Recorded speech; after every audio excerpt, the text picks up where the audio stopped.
got some really good feedback. We wanted him to come back again. And it's really nice for us, I know, to have that connection to deafness. Even though we've had some really good presenters, I know a lot of people really like having somebody who has that background in deafness. So please join me in welcoming Bryan Miller. Thank you. Thank you very much for having me back here. It's a pleasure to come back. And first thing I'll say is I'll view this just like I did last year. Like, I'll kind of view this as like one long class for me so that I don't get too nervous up here, okay? Because I'm used to a very small group, my school psychology students at Gallaudet. So we're gonna do a little bit of standard looking at some research on assessment, but then there's going to be a lot of just activities and some practice functional behavior assessments and functional behavior plans, because I know, and I heard, I think I'm right, that you guys enjoy that kind of stuff, more activity-based stuff. I'm not just going to stand up here and lecture. And that's a good thing. So I actually added more of that stuff. And you'll see from my PowerPoint, it's like 29 pages. Make sure you have all the pages, but a lot of it is like data from a couple different FBAs for you to create some behavior management plans and critique another behavior management plan. So whenever we go through some of this stuff, please give me a signal if I'm going over some things that are like that you already know and you want me to move a little bit faster, okay? But I know I wanted to start this year by going over some of the more standard behavior assessment instruments that actually have some special group studies for deaf, hard of hearing, okay? We see a lot more of that in the cognitive assessment area, where there's like some specific special group studies for deaf, hard of hearing kids, but not as much in the behavioral assessment area. But I wanted to just highlight a few of the more recent and widely used behavioral assessment measures and what they say about the appropriate use for deaf, hard of hearing. So we'll start with that, some possible standardized assessments that maybe you would be able to use in assessment of progress in a behavior management plan. If you go like from one time point and then 6 months later, that's the one limitation of the standardized measures, is that you can't just administer them as frequently, right? I mean, like the test manuals usually give you those guidelines of either like 6 months or to a year for one assessment and then a reassessment. What you may be able to use is as a summative assessment with your behavior plan, some of these adaptive behavioral and behavioral measures in general. And then we're going to move into some of the more frequently used assessment techniques that I think you're going to be all familiar with, and I'll do my own little assessment here of like who's familiar with more of one kind versus another kind, or all kinds of different assessments. And those are like the observation techniques that we all know that we use in FBA, right? Either direct observation or indirect observation. So we'll go into that more in depth, and then hopefully apply that to a couple of the case studies that I have. Okay, I have more of a complicated first case study of a deaf youth that's also mentally retarded and autistic, severely autistic, and then the last case study is deaf, hard of hearing child that has some additional complicating issues that we won't get into now, but you'll figure that out. That'll be part of your job, okay? So whenever I go through the slides, I'll just have you read the slides first, and then I'll discuss a little bit, and then we'll move on, okay? All right, all ready? Okay. And when we break up to look at the plans, we'll do like some break up into some really small, like 4 or 5 person groups, or however you want to do it, okay? Where you can read through the information and then maybe work together to figure out function and problem behavior and replacement behavior and so on, okay? So my title was very generic so that I could keep it really open. Kind of like last year. Okay. Read through it.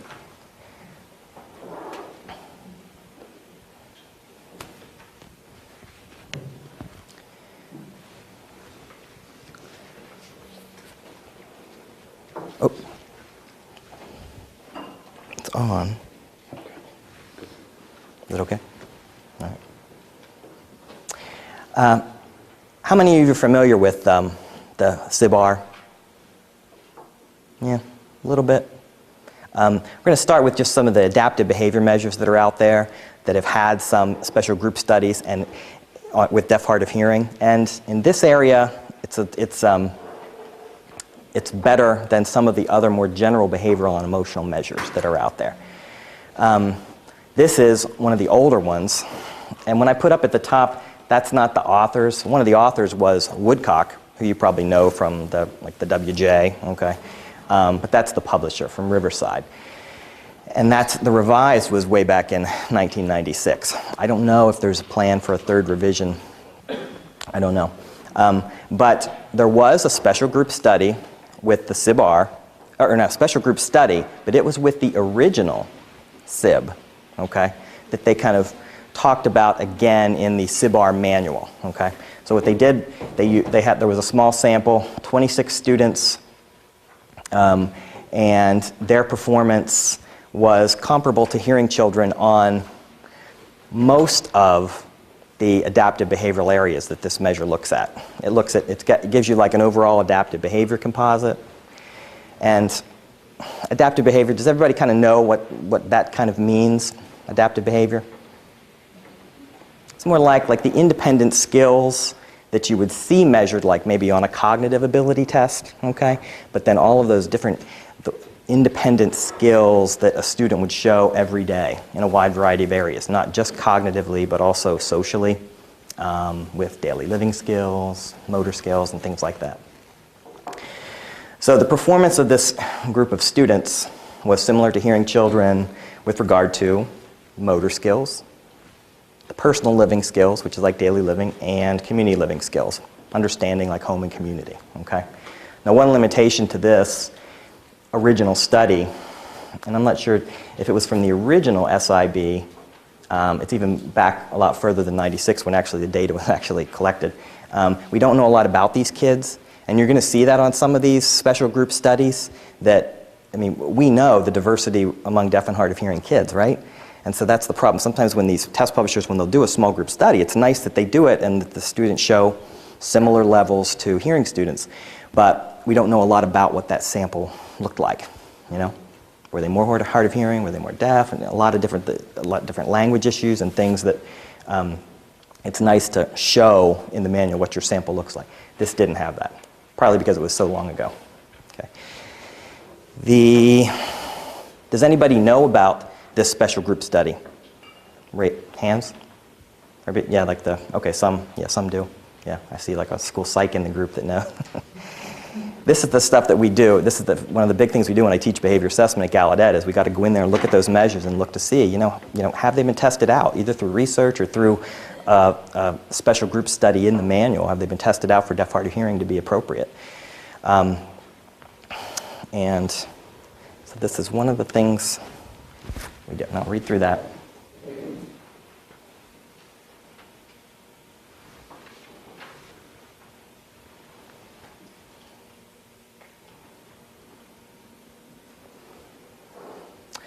So the one area that was lower, the one scale that was lower was the social interaction and communication skills area. Now here again, limitation of the test. This is you get a composite score in this, and they combine social skills and communication skills together, okay? Now they have a couple subscales like language expression, receptive language, and I think just social skills.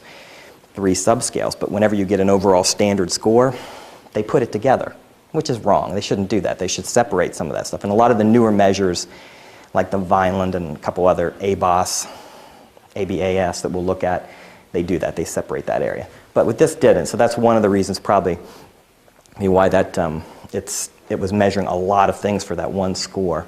That score was lower. And then I put this down because this is really going to apply to a lot of the adaptive behavior measures where you may see a communication scale that's lower. And you've probably seen this and been frustrated either by administering it to somebody or even receiving it and you having to complete it. You look at the scale itself. You know, is the language clear in the scale? Do they use more, like on a communication scale, for example, do they use more general terms like communicates effectively, something that could bridge across verbal and sign language? But more often than not, they use very specific terms like talk and say, and so the language use of the scale could depress a kid's score because it's looking at verbal language. However, that kid may have some really stronger communication areas with sign language. So it can be the language of the scale. And what we do is, and you guys probably do similar things, where we look at it in Gallaudet's class and kind of analyze that, decide if there's specific items that you need to eliminate, that would be biased against deaf kids. You look at, are there some you can adapt a little bit, say /sign, and then just make that very apparent when you're putting that in a report, that you're not just talking about verbal language here. We were answering it for all languages, okay, for verbal and sign. So you can adapt the scale that way by just yourself making some adaptations in the specific items. So the language in the scale, that's one thing that could result in the lower social skills communications score. Communication mode of the examiner, like say if you're doing this as an interview scale, which you can with deaf parents, and you're signing it, okay? Some different meaning can get lost there where you're signing the English items, and then the deaf parent is communicating back what they think the kid's levels are. Communication mode of the examinee, whoever is completing the scale, okay? Are they answering it? It needs to be clarified ahead of time. Are they answering it, this is, are they answering it based on the student's verbal language or sign language or both, okay? All right, and then, or is it the true skills of the child? Okay, so that's that one area. I think that you'll see this and the other scales. It's that one area that you have to look at, maybe keep separate whenever you're like looking at performance of kids on adaptive behavior scales. Maybe have more confidence in that socialization scale. Okay, which fits us well here since we're here to talk more about behavior assessment, okay? So that socialization scale, I think you'll see for all these adaptive behavior measures, well, not this one because it was connected with communication, but the newer ones, the socialization area was higher in a lot of the scales and more equal to the hearing children performance. And it doesn't have as much of the questions as far as how do you interpret it accurately, okay? And you'll see some of the other scales did too, but this, with the communication scale, you need to know exactly what you're measuring. You need to know how you're going to be administering it, how the examinee is going to be answering it, whether they're going to talk verbal language or sign, or assess themselves with, or assess the kid with verbal language, sign, or both. Okay. So I put the next. I put more, go ahead and read that first.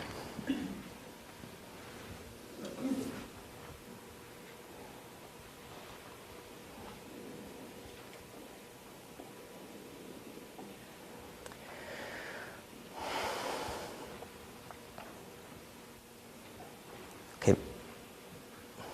Vineland 2, how many of you are familiar with that? Have used it either administering it or completing one? Okay, this has a newer version published by Pearson in 2005, and this is Harrison and Oakland. If you want to know the two authors. Oh no, I'm sorry, not Harrison and Oakland. Sorry, it's Sparrow does the Vineland too. Sparrow and colleagues.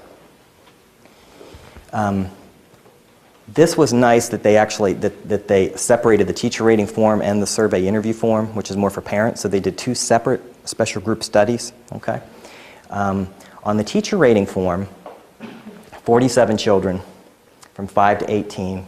Okay, and the overall adaptive behavior composite was, you see that 85, still like one standard deviation below the mean. Okay, still in that low average range, compared to a matched control group of hearing children. With the Vineland, with both the teacher rating form special group study and the survey interview form special group study, the nice thing with this one is they did gather information about the kids. Unfortunately, it wasn't, this small sample wasn't a real representative sample like around the country. I think a lot were from like California, like around like the California School for the Deaf in Fremont. But it did have information regarding the parent hearing status, language in the home, degree of hearing loss, the race, which was, with the teacher rating form, about half Caucasian, and then parent educational status. This was more, the students that were in this validity study were from a higher socioeconomic status where like over 50% of the parents had some college training also, okay? And so they list a lot of that information in the manual, which is good to know a little bit more about what that snapshot of the kids looks like. So overall, 85, okay? But if we need to go into that a little more in depth.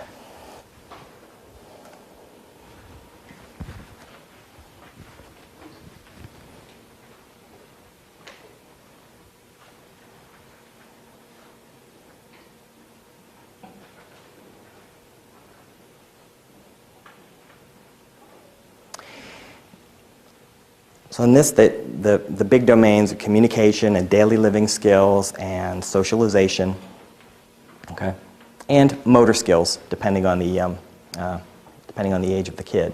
But in this, the communication and daily living skills scores were both lower, like around that one standard deviation below the mean, 13 to 18 points. Socialization, that score was up in the 90s, okay, which if you know like the standard scores with like 90 to 100 being in that an average score. So socialization was higher. Now, with this one, I would have hoped that the daily living skills would have been a little higher, you know, separating between that and the communication. But with this, with the teacher report form, one of the subscales on daily living skills has a lot more academic heavy information. Okay, it's academic daily living skills. Okay. So I think that also then, and that is one of the subscales that kind of pull down their overall scale. Okay, again, kind of showing that yes, the communication can be lower due to faults of the scale, the language in it, or due to actual low communication skills. The daily living skills score can be low because of some of the academic emphasis on that. Okay, the academic daily living skill. So again, kind of looking at some of the lower academic skills just in the schools, okay? Maybe that's impacted that score. With socialization up in the average range.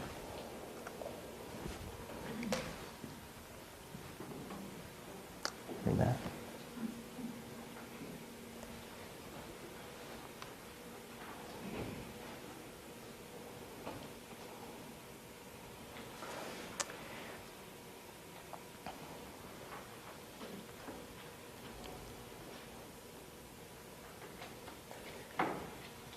So for the survey interview form,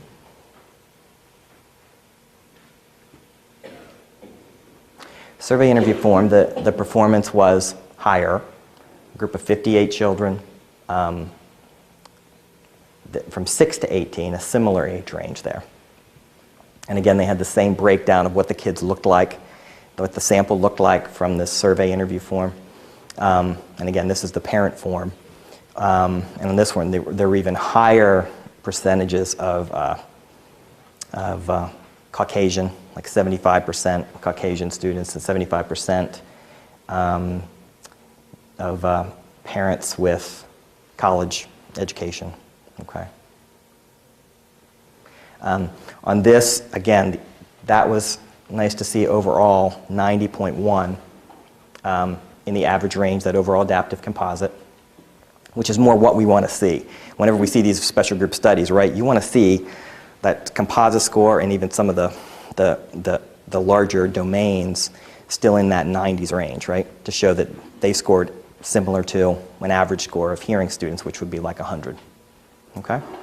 So they were still right in that average range. Still like 12 points lower than the match control group, but still right in that overall average range for the composite.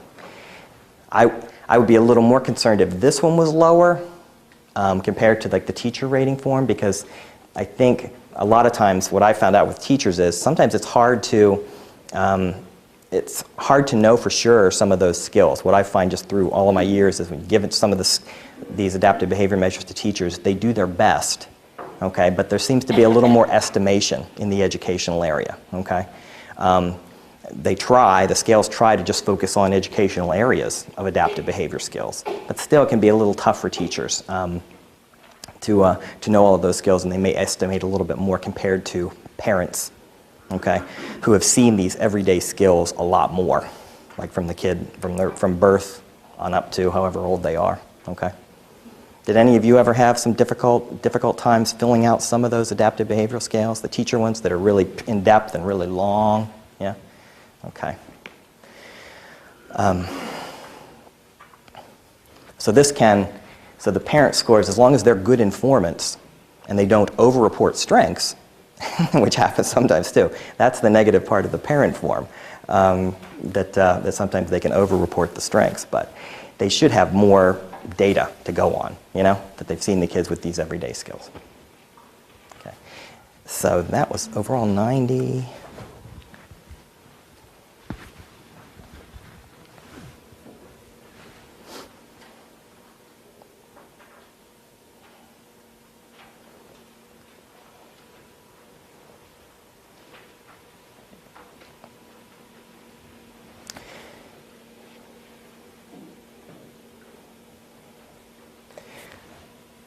So again, the communication, daily living skills domain were similar, right around 90. Okay, so they were higher for the parent form, Vineland parent form. Socialization domain on this one was even higher, like up 95. Okay, from that group of students, and then also the maladaptive subscales. That's for behavior. Those were also in the average range. Okay, so that's good. So the small group of deaf students didn't have a significantly higher degree of maladaptive behavior, which means like internalizing problems like anxiety, externalizing problems like aggression, inattentiveness, okay, and then some other types of behavioral problems too, okay? So the next one,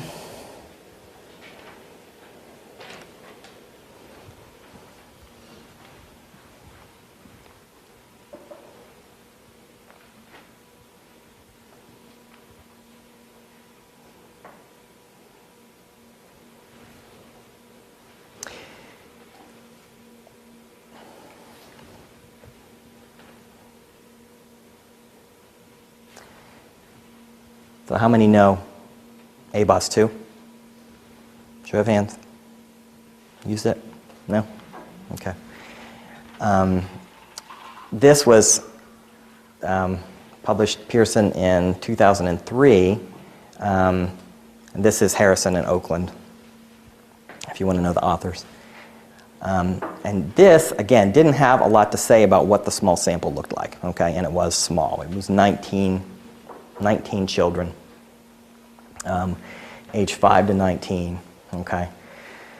And it was the teacher form, okay?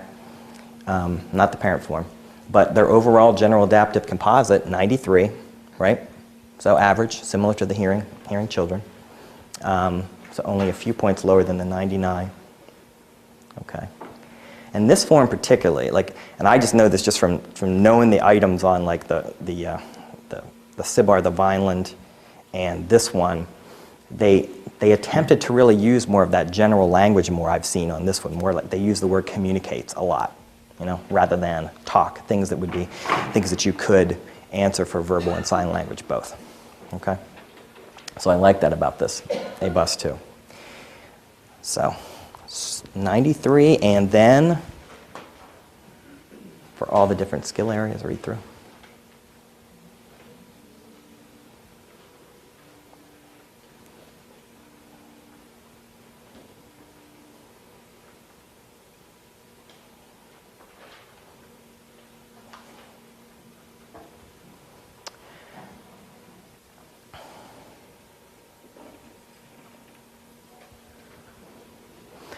So in this, the larger domains, there's conceptual and social and practical, okay? And then a lot of subscales within those domains.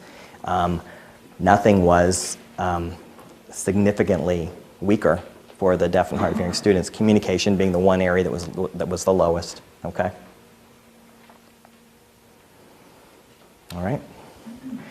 So again, showing appropriate scores for that small the small special group deaf hard of hearing sample. Oh yeah.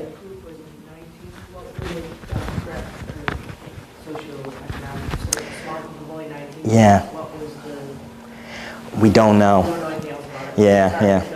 No, that's one of. Yeah, it was one of those things that we didn't have enough. Yeah, they didn't supply a lot of information about what those 19 students looked like. Yeah, yeah.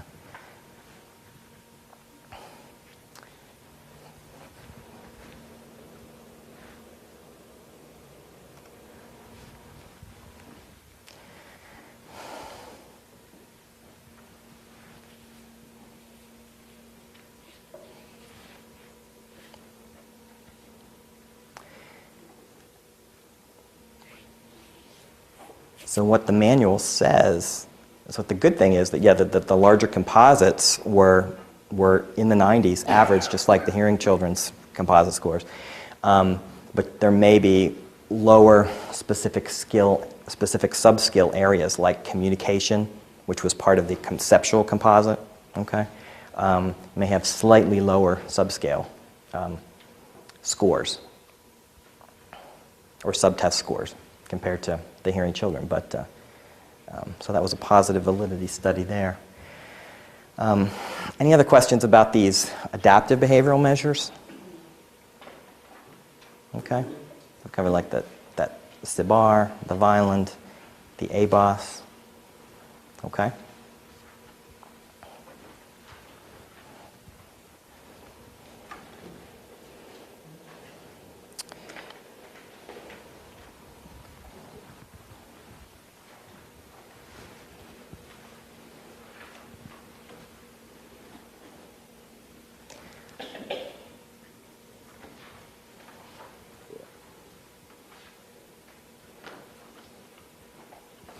Now, how many of you know the Conners rating scales, used a lot for attention?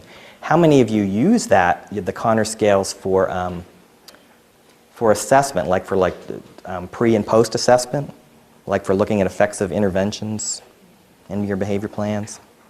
No? Okay. Again, it's something that you can't administer frequently enough to get a lot of sensitive assessment. I mean, that would be criticism of this, like other standardized instruments. But short forms with the Conners, as opposed to the long forms of the Conners, you can even administer them even more frequently, like every month or every two. And it's done a lot in the medical community to look at the effects of medication. Okay, so with Conners rating scales, with their short forms, you can administer them more frequently compared to other instruments. But this is one, didn't have any special group study in the manual. And again, this is the adult version. Okay, we know the Conners rating scales for kids, right? So there was nothing in those manuals, the kids' manuals or the adult manual. But then, since it was published, and this was obviously Conners and colleagues were the authors, from Multi-Health Systems, 1999, published a while back. But since then, it has been used in some research with 40 deaf college students during a 06-07 school year at NTID. So that group, just one group of deaf college students, showing that it was appropriate to be used with deaf and hard of hearing kids. Okay, so one research. And I can give you that research study if you, it was from Moll and Lukomsky. Yeah, good. Sure. Why would you use the ADHD rating scale if the kids, these college students who are ADHD or exhibit? Why would that be appropriate? Why would they use that? Yeah, just if you weren't looking at attention deficit disorder. Yeah, what they were doing was trying to get their own little bell curve, if you will, okay? Like just using like with a sample of college students, okay? So if they've got the big Connor scales on all the hearing children, were done over like for thousands of kids, you know, and you've got some kids that score high, some kids score low, but a lot more in the middle, you know, like with that bell curve, okay? So what they wanted to do was look at this scale and another one in the upcoming slide to see whether a snapshot of deaf college students would kind of show that same distribution of scores, okay? So most of them in the average range, a few in the high range, a few in the low. Does that make sense? So that's kind of, so they weren't really looking for ADHD, they were just looking to see if their group of students that they picked would kind of perform similar to the big hearing norm that was done on the Connors. Does that make sense? Okay. And it did, you know. It looked to be appropriate, but again, that was the adult scale for college students. And then the next one that was part of the same study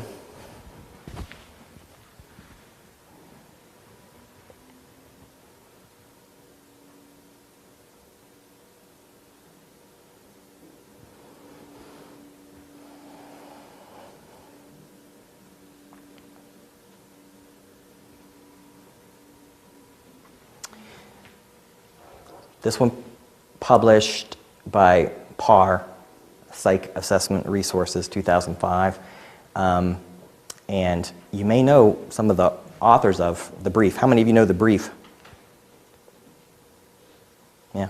Two of the authors, one was Dr. Joya and another Dr. Isquith, Peter Isquith. He's been big in the deafness field. He's done you know, a lot of research, and he lent his expertise to developing this scale, more looking at executive functioning. Okay, more of an expanded view beyond just attention skills that like the Connors looks at. Okay, that looks more at like working memory and organization. A lot of those types of those executive functioning skills that could relate to possible learning disabilities, in addition to attention problems. So again, with the same study, the adult version from those same 40 kids at NTID showed that kind of normal bell curve, the normal range, just like the original norm sample did, okay, showing that it could be appropriate, okay.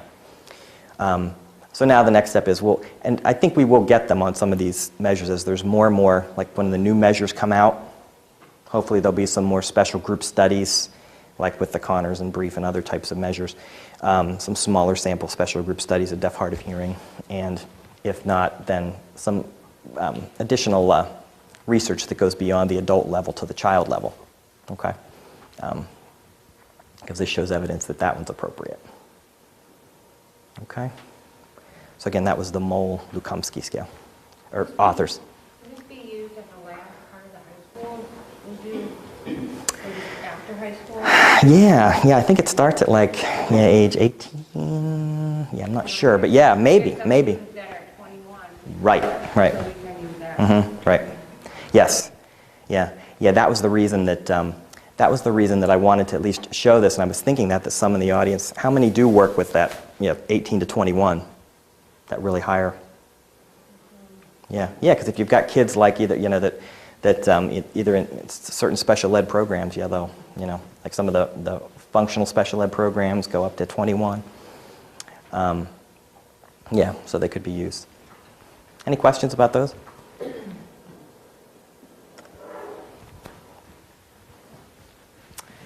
That.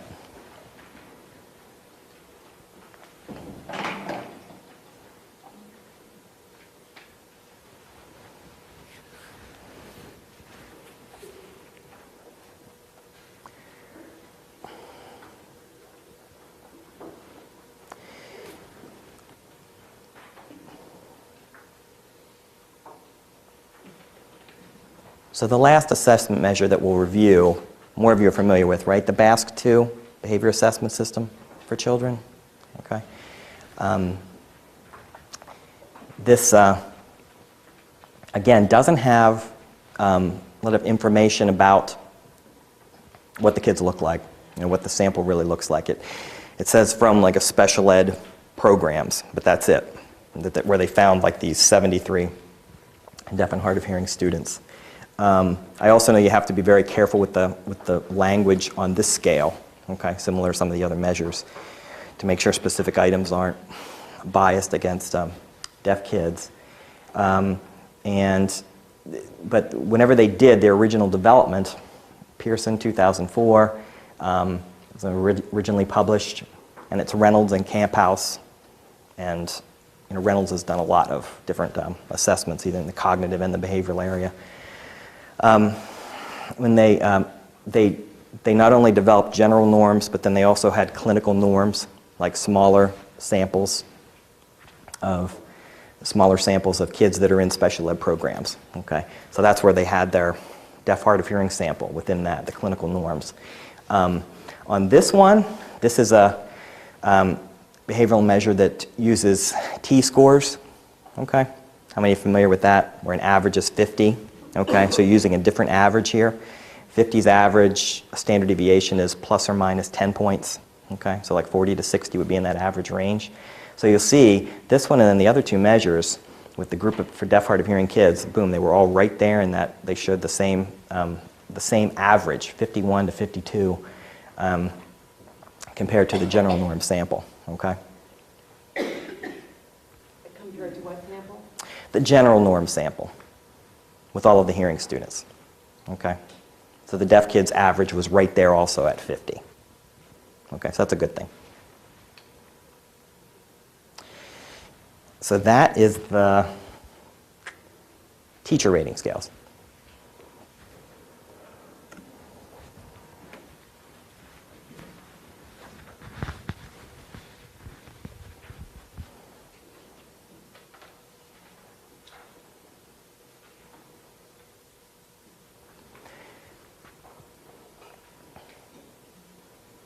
So parent rating scales, bigger sample, 128 students, okay?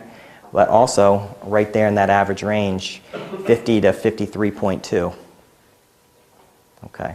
And the reason I have a range there is that they had different means for the child form and the adolescent form, but I just gave you a range.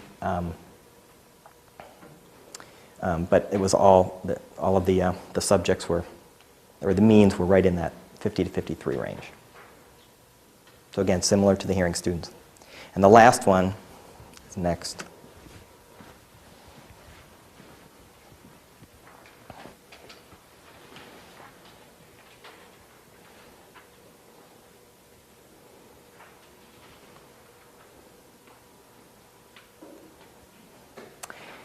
The self-report of personality, okay, the one where you administer and give it to the kid themselves.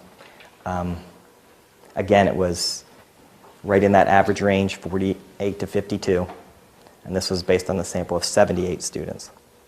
Okay, so that covers like those three instruments from the BASC-2.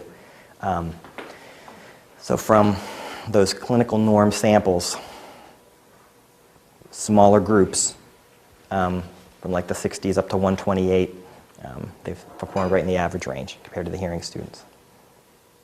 Okay. Any questions about any of these scales?